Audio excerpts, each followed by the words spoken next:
অমিত শাহ কি নির্দেশ দিয়েছেন না তিনি নির্দেশ দিয়েছেন যে সমস্ত পাকিস্তানি যারা নাগরিক আছে তাদেরকে খুঁজে বার করতে হবে, এমনটাই নির্দেশ দিলেন স্বরাষ্ট্রমন্ত্রী অমিত শাহ। যে পরিস্থিতি তৈরি হয়েছে এবার কিন্তু সেই কোপ পড়েছে পাকিস্তানি নাগরিকদের ওপর। এবার স্বরাষ্ট্রমন্ত্রী যেমনটা নির্দেশ দিয়েছেন যে সমস্ত পাকিস্তানি নাগরিক যারা রয়েছেন তাদেরকে খুঁজে বার করতে হবে, মুখ্যমন্ত্রীদের ফোন করে নির্দেশ দিলেন অমিত শাহ, এমনটাই খবর সূত্রে। এই মুহূর্তে যে গুরুত্বপূর্ণ খবরের দিকে নজর রেখেছি, সব পাকিস্তানি নাগরিকদের খুঁজে বের করুন, মুখ্যমন্ত্রীদের ফোন করে নির্দেশ দিলেন স্বরাষ্ট্রমন্ত্রী অমিত শাহ, এমনটাই সূত্র মারফত খবর। ভারত পাক উত্তেজনার মধ্যেই কিন্তু একটা যে পরিস্থিতি তৈরি হয়েছে, এবার অমিত শাহ সেই পরিস্থিতি কড়া হাতে দমন করছেন, এমনটাই বলা যেতে পারে। সব পাকিস্তানি নাগরিকদের খুঁজে বের করুন, মুখ্যমন্ত্রীদের ফোন করে নির্দেশ দিয়েছেন স্বরাষ্ট্রমন্ত্রী, এমনটাই সূত্র মারফত খবর। পাকিস্তানকে কড়া বার্তা, সব পাকিস্তানি নাগরিকদের খুঁজে বের করুন, মুখ্যমন্ত্রীদের ফোন করে নির্দেশ দিয়েছেন স্বরাষ্ট্রমন্ত্রী অমিত শাহ, এমনটাই সূত্রের খবর। পেহেলগাঁয়ে যে ঘটনা ঘটেছে এবং পর্যটকদের ওপর যেভাবে অত্যাচার করা হয়েছে এবং তাদেরকে খুন করা হয়েছে, 26 জন পর্যটকের মৃত্যু হয়েছে, তারপর কিন্তু একেবারে কড়া হাতে দমন করছে ভারত। এবং তারপর আমরা দেখেছি প্রতিরক্ষা মন্ত্রী রাজনাথ সিং তিনি কিন্তু 3 জন সেনাপ্রধানের সঙ্গে বৈঠক করেছেন এবং তারপর একেবারে হুঙ্কার ছুড়ে দিয়েছেন। প্রধানমন্ত্রী নরেন্দ্র মোদী তিনিও সরব হয়েছেন এবং তারপর 5টি নির্দেশ দেওয়া হয়েছে এবং 5টি ব্যবস্থা করা হাতে এই পরিস্থিতিকে মোকাবিলা করার জন্য একেবারে ভারত করা পদক্ষেপ নিয়েছে। এবার অমিত শাহ সব পাকিস্তানি নাগরিকদের খুঁজে বের করুন, মুখ্যমন্ত্রীদের ফোন করে নির্দেশ দিয়েছেন অমিত শাহ। আরো বিস্তারিত আমরা জানবো, আমাদের সঙ্গে টেলিফোন লাইনে রয়েছে আমাদের প্রতিনিধি সঞ্জু সুর। সঞ্জু, হ্যাঁ দেখো, যেটা সূত্র মারফত জানতে পারা যাচ্ছে যে কেন্দ্রীয় স্বরাষ্ট্রমন্ত্রী অমিত শাহ তিনি ফোন করেছিলেন দেশের প্রত্যেকটি রাজ্যের মুখ্যমন্ত্রীকে। তুমি জানো যে ইতিমধ্যেই পহেলগাঁও টেরর অ্যাটাকের পর ভারত সরকারের পক্ষ থেকে জানিয়ে দেওয়া হয়েছিল যে ভারতবর্ষে যে সমস্ত পাক নাগরিকরা এই মুহূর্তে রয়েছেন তাদেরকে 27শে এপ্রিলের মধ্যে দেশ ছাড়তে হবে। মেডিকেল ভিসা নিয়ে যারা রয়েছেন তাদের জন্য আরো 48 ঘন্টা অতিরিক্ত সময় দেওয়া হয়েছিল। আজকে অমিত শাহ তিনি সব রাজ্যের মুখ্যমন্ত্রীদের যে ফোন করেছিলেন সেখানে তিনি বলেছেন যে আপনাদের নির্দিষ্ট রাজ্যে অর্থাৎ নির্দিষ্ট এরিয়ার মধ্যে বা রাজ্যে যদি কোনো পাক নাগরিক থেকে থাকে তাহলে তাদেরকে খুঁজে বের করুন এবং যত সম্ভব তাড়াতাড়ি সম্ভব তাদেরকে ফেরত পাঠান, বিতরণ করুন। একদম পরিষ্কার শব্দবন্ধ যেটা সমাজ মাধ্যমে উঠে আসছে বা সংবাদ মাধ্যমে উঠে আসছে সেটা হচ্ছে তাড়িয়ে দিন।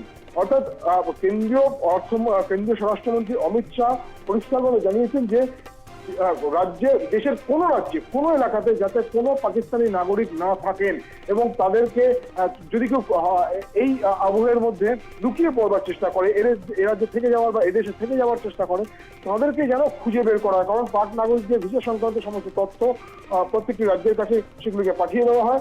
সেক্ষেত্রে যদি আপনাদের রাজ্যে কেউ থেকে থাকে তাহলে তাদেরকে খুঁজে বের করুন এবং যত শীঘ্র সম্ভব তাদেরকে বিতরণ করুন দেশের মাটি থেকে। এই নির্দেশ বা এই কথা কেন্দ্রীয় স্বরাষ্ট্রমন্ত্রী অমিত শাহ তিনি প্রত্যেকটি রাজ্যের মুখ্যমন্ত্রী জানিয়েছেন।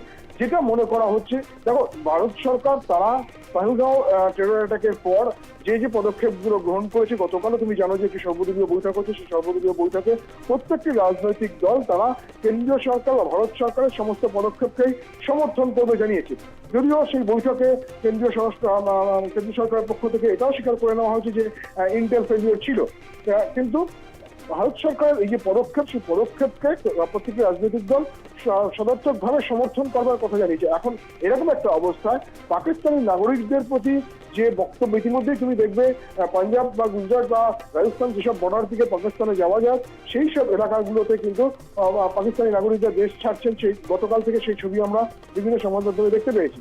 ফলে এখন সেই পাকিস্তানি নাগরিকরা যাতে আর একজনও এদেশে না থাকেন সেটা নিশ্চিত করা এবং পরবর্তী সময়ে ভারত সরকারের পক্ষ থেকে আরো বড় কোনো পদক্ষেপ গ্রহণ করা হবে কিনা সেটাও কিন্তু একটা বড় প্রশ্ন বা ইঙ্গিত সেদিকে লক্ষ্য করছে। কারণ ইতিমধ্যে যে 5 দফা ডিপ্লোম্যাটিক সার্জিক্যাল স্ট্রাইক করা হয়েছে তার পাশাপাশি অন্য কোনো ধরনের কোনো পদক্ষেপ ভারত সরকার নিচ্ছে কিনা সেটার দিকে কিন্তু লক্ষ্য তার কারণ পাকিস্তানে বসবাসকারী বা পাকিস্তানে যাওয়া ভারতীয় যেসব নাগরিক পাকিস্তানে ইতিমধ্যে রয়েছেন তাদেরকেও কিন্তু তা সেদেশ থেকে ফেরত চলে আসতে বলা হয়েছে 48 ঘন্টার মধ্যে।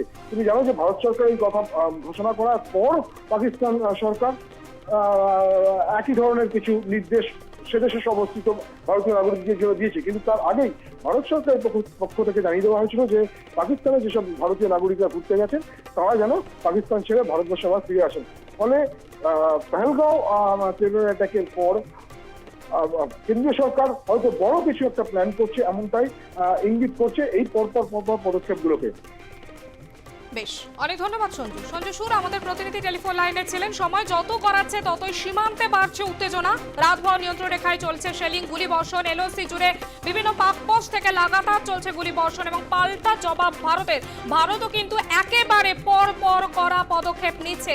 এবার সব পাকিস্তানি নাগরিকদের খুঁজে বের করুন, মুখ্যমন্ত্রীদের ফোন করে নির্দেশ দিলেন স্বরাষ্ট্রমন্ত্রী অমিত শাহ, এমনটাই খবর।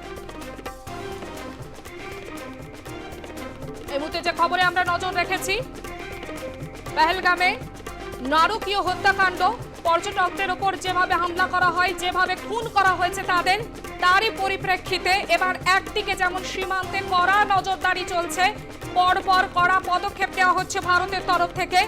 এবার মুখ্যমন্ত্রীদের ফোন করে নির্দেশ দেওয়া হয়েছে অমিত শাহর তরফ থেকে যে পাকিস্তানি নাগরিকদের খুঁজে বার করতে হবে, এমনটাই সূত্র মারফত খবর। পেহেলগাঁওয়ে হামলায় যুক্ত জঙ্গিদের খোঁজে এখনো পর্যন্ত জারি রয়েছে তল্লাশি। জম্মু কাশ্মীরে বান্দিপোরায় অভিযান চলাকালীন ফের সেনা জঙ্গি সংঘর্ষে মৃত্যু হয়েছে এক জঙ্গির, পাকড়াও আরও এক জঙ্গি। আমাদের সঙ্গে টেলিফোন লাইনে রয়েছেন কংগ্রেস মুখপাত্র সৌম্য আইচ রায়। সৌম্যবাবু, দেখাই যাচ্ছে যে ভারতের তরফ থেকে পরপর কিন্তু কড়া পদক্ষেপ নেওয়া হচ্ছে। এইবার স্বরাষ্ট্রমন্ত্রী তিনি যেমনটা নির্দেশ দিয়েছেন মুখ্যমন্ত্রীদের ফোন করে সব পাকিস্তানি নাগরিকদের খুঁজে বের করার কথা বলছেন। পরিস্থিতি কোন দিকে এগোচ্ছে কি বলবেন? দেখুন, আমরা যুদ্ধকালীন প্রস্তুতি বা যাই হোক না কেন ভারতবর্ষ যে কোনো কড়া পদক্ষেপের সমর্থন করেছি এবং আমরা নিঃশর্ত সমর্থনে ভারত সরকারের পাশে আছি। এর বদলা, এর জাস্টিসের জন্য যা ভারত সরকার করবে তাতে রাজি আছি। কিন্তু একটা গম্ভীর বিষয় বললেন যে পাকিস্তানি নাগরিক কোথাও খুঁজে, তাহলে পাকিস্তানি নাগরিক আমাদের দেশে যদি অবৈধভাবে কেউ ঢুকে থাকে তাহলে কিভাবে ঢুকলো, এটা কিন্তু অনেক প্রশ্নের জন্ম দেয়। যদি বৈধভাবে ঢোকে তাদের একটা সময়সীমা বেঁধে দেওয়া আছে, তার মধ্যে তাদের বেরোতেই হবে। তারপরে যদি রাজ্য প্রশাসন খুঁজে বার করে অবশ্যই করা উচিত বলে আমরা মনে করি, কারণ ন্যাশনাল সিকিউরিটির কাছে কোনো রকম রাজ্য, কেন্দ্র, দল, এ দল ও দল কিছু আসে যায় না। অনেক ধন্যবাদ সৌম্যবাবু। সৌম্য আইচ রায় কংগ্রেস মুখপাত্র আমাদের সঙ্গে টেলিফোন লাইনে ছিলেন এবং তিনি যেমনটা বললেন যে রকম পদক্ষেপ নেওয়া হচ্ছে ভারতের তরফ থেকে অবশ্যই সেই পদক্ষেপ নেওয়া উচিত, এমনটাই বললেন কংগ্রেস মুখপাত্র সৌম্য আইচ রায়। মুখ্যমন্ত্রীদের ফোন করে নির্দেশ দিয়েছেন অমিত শাহ, সব পাকিস্তানি নাগরিকদের খুঁজে বের করতে হবে। পেহেলগামের নারকীয় হত্যাকাণ্ড, 26 জন পর্যটকের মৃত্যু এবং তারপরই কিন্তু কড়া পদক্ষেপ নেওয়া হচ্ছে। আমরা দেখেছি গতকাল প্রধানমন্ত্রী নরেন্দ্র মোদী তিনি সর্বদলীয় বৈঠক করেছেন এবং একসাথে এই যে একটা পরিস্থিতি তৈরি হয়েছে সেই পরিস্থিতির মোকাবিলা করতে হবে এমনটাই কিন্তু উঠে এসেছে। সর্বদলীয় বৈঠক থেকে এখনো পর্যন্ত তল্লাশি অভিযান চলছে, সীমান্তে কড়া নজরদারি, পেহেলগাঁওয়ে হামলায় যুক্ত জঙ্গিদের খোঁজে জারি রয়েছে তল্লাশি। জম্মু কাশ্মীরে বান্দিপোরায় অভিযান চলছে এবং অভিযান চলাকালীন সেনা জঙ্গি সংঘর্ষ। আমাদের সঙ্গে টেলিফোন লাইনে রয়েছেন তৃণমূল নেতা জয়প্রকাশ মজুমদার। জয়প্রকাশ বাবু, যেভাবে ভারতের তরফ থেকে কড়া পদক্ষেপ নেওয়া হচ্ছে, এবার অমিত শাহ তিনি যেমনটা নির্দেশ দিয়েছেন যে সব পাকিস্তানি নাগরিকদের খুঁজে বের করার, কি বলবেন? আরে পাকিস্তানি নাগরিকরা যারা অফিসিয়ালি ঢুকেছে তাদের খুঁজতে তো অসুবিধে হওয়ার কারণ নেই। তাদের ভিসা আছে, পাসপোর্ট আছে, তাদের ঠিকানা দেওয়া আছে, তাদেরকে খুঁজে দেখে খুব সহজেই তাদের বলবে যে তোমাদের ভিসার মেয়াদ শেষ, তারাও জেনে গেছে, ঘোষণা হয়েছে মিডিয়াতে, তারা চলে যাবে। এ নিয়ে হই হই করার কি আছে? কিন্তু তার থেকে বড় প্রশ্ন, 3 জন না 4 জন জঙ্গি 300 কিলোমিটার ভেতরে এসে এতজনকে খুন করলো, 4-5 দিন হয়ে গেল, তাদেরকে খুঁজে বার করবে। অমিত শাহ সেই দিকে একটু নজর দিন। জঙ্গিরা যারা হত্যা করে চলে গেল তাদেরকে কে খুঁজে বার করবে? পাকিস্তানি নাগরিকদের খুঁজে, যারা অফিসিয়ালি এসছে ভিসা নিয়ে তাদের খুঁজে তাড়িয়ে দিতে হবে, এসব তো হাওয়া গরম করা কথা। কিন্তু জঙ্গিদেরকে খুঁজে বার করবে অমিত শাহকে আমি প্রশ্ন করছি আপনাদের মাধ্যমে। এইটা অনেক গুরুতর দায়িত্ব আপনার কাঁধে, জঙ্গিদের ঢোকা আটকানো এবং যে জঙ্গিরা ভেতরে ঢুকে ভারতীয় পর্যটকদের খুন করেছে তাদেরকে খুঁজে বার করা। সেই কাজে তো অপদার্থতা দেখাচ্ছেন অমিত শাহ। সেই বিষয়ে আমি আপনাদের মাধ্যমে তাদের দৃষ্টি আকর্ষণ করছি। অনেক ধন্যবাদ। আমরা কথা বলছিলাম তৃণমূল নেতা জয়প্রকাশ মজুমদারের সঙ্গে। তিনি যেমনটা বললেন যে জঙ্গিদের প্রবেশ বন্ধ করতে হবে, আগে সেই ব্যবস্থা করতে বললেন তিনি স্বরাষ্ট্রমন্ত্রীকে, অমিত শাহর দিকে কিন্তু সেই বক্তব্যই তিনি তুলে ধরলেন। তার পাশাপাশি যারা এই পর্যটকদের খুন করেছে, অর্থাৎ এই নারকীয় হত্যাকাণ্ড যারা চালিয়েছে তাদেরকে খুঁজে বার করতে হবে, এমনটাই বললেন তৃণমূল নেতা জয়প্রকাশ মজুমদার। এখনো পর্যন্ত তল্লাশি চলছে এবং যত সময় এগোচ্ছে ততই কিন্তু বাড়ছে সীমান্তে উত্তেজনা।